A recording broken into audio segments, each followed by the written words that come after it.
Hey everyone, we're here again for our daily updates and devotions. As far as updates, we are still slowly opening as a state and as a county and as a city. And as those changes happen, we're not sure what's going to happen. We're going to have to kind of watch and see. But again, Sunday we are meeting in person here at the church. We are going to have the sanctuary set up. Every other pew will be blocked off, and we will have an overflow in the gym. What will happen is if the sanctuary kind of fills up, we're looking at only allowing 50% capacity in the sanctuary. Once we hit that, if we still have people showing up, you will be asked to go to the gym. In the gym, we will have a live video feed of the service happening in the sanctuary. And in the gym, we'll have chairs set up in social distancing fashion as well. Now, I know this may not be the way we want it. We want to be back to normal completely and fully, but we still have to be wise during this time. We still have to take our time and consider those that are high risk around us and love them well. So again, hopefully you got your letter. Hopefully you can look through that. Hopefully you got through either the mail or through the email or wherever it may be. But just look over that. Continue to pray that we have wisdom and discernment on how we are to glorify God as a church. And don't forget, this Saturday is our food truck, our one-day food truck. You need to be here at 8:30 to begin serving. All right, well, let's get started on our devotion today. Our devotion, we're picking up in Proverbs chapter 9, looking at verses 10 through 18. So Proverbs 9, beginning in verse 10, it says, "The fear of the Lord is the beginning of wisdom, and the knowledge of the Holy One is understanding. For by me your days will be many, and your years will be added to your life. If you are wise for your own benefit. If you mock, you alone will bear the consequences. Folly is a rowdy woman. She is gullible and knows nothing. She sits by the doorway of her house, on a seat at the highest point of the city, calling to those who pass by, who go straight ahead on their paths. Whoever is inexperienced, enter here. The one who lacks sense, she says. Stolen water is sweet, and bread eaten secretly is tasty. But he doesn't know that the departed spirits are there, and her guests are in the depths of Sheol." Now what we're going to do is we're starting to pick up on this theme here in Proverbs, that Solomon is contrasting to his sons that he's writing, which ultimately means God, because God is the author of Scripture, is kind of trying to get to our minds and help us understand more so that there is a difference between living for God and living for the world, being wise and being foolish, as it's put in Proverbs. But that's as simple as it really is. You're either living for God, which is wisdom, or you're living for the world, which is foolishness.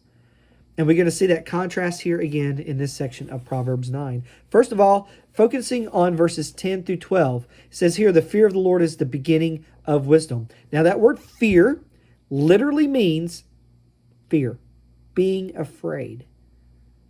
Now, we see that kind of echoed in Matthew chapter 10, verse 28, when Jesus said, "Don't fear those who kill the body, but are not able to kill the soul. Rather, fear him who is able to destroy both soul and body in hell." We need to remember who God is and who we are. God, he is high and lifted up, and we are lowly and needy. There is a difference between us and God. And we need to remember that. We need to remember that God is the one who is in control. The only reason I'm breathing right now, my heart is beating, is because of God's grace to me to allow those things to happen. At any moment, God can remove his hand from us and we could fall dead. Now, fear here is not being like, I'm afraid, so I'm going to avoid him forever. What it means is it's an understanding that you know that God is able to take your life at any moment. And that you understand that you need him. So you are afraid to live without God. You are afraid to do anything without God's approval because he is supreme. That's where he should be in your hearts. Then he goes on and saying that knowledge of the Holy One is understanding. Now, knowledge is being very specific here. It's not this like, hey, I Googled this person last night, so now I know where they were born, so I know about them. No, this is a we are family kind of knowledge, an intimate knowledge that only comes from a personal relationship. So you need to have a personal relationship with God through Christ, through Jesus, so that you can have understanding. Then we get to verse 12, and it transitions here with this little statement. It says, the wise will benefit. But then it goes on and says, but mockers will bear the consequences of their actions. And then he goes on to explain what mockers are like in verses 13 through 18. In 13 through 18, he's explained here that foolishness means that you are gullible and know nothing. Again, Solomon's not mixing words here in Proverbs. He's trying to make it very, very plain to his sons. And so he talks frankly. Look, foolishness means that you are gullible and know nothing. Again, foolishness here is living according to the world's standards, or living according to the world's wisdom, or relying upon your own wisdom. If you fall in any of those categories, you are foolish, which means that you are gullible and you know nothing. Now, yet it seems that sometimes the foolish people, those who live according to the world, think that they're the smartest people in the room. And sometimes they even look down on believers, and they look down on people of faith, saying, oh, that is just a crutch to help you get through life. But Scripture reminds us, no, they are gullible. They know nothing. Because see, living life without Christ is just foolishness. Therefore, they, living without Christ, living without Him being supreme in your life, you are gullible to the world's schemes. And you know nothing of actual value. It's just worthless knowledge. That's what he's saying here when he says you know nothing. They know nothing. It just means that it doesn't mean literally like they're just like, I don't know anything. It's literally that they know nothing of value. They know nothing that has any meaning whatsoever. You remember all those useless facts you learned in school and different things that don't have any advancement to your life at all? I think of a squared plus b squared equals c squared from algebra.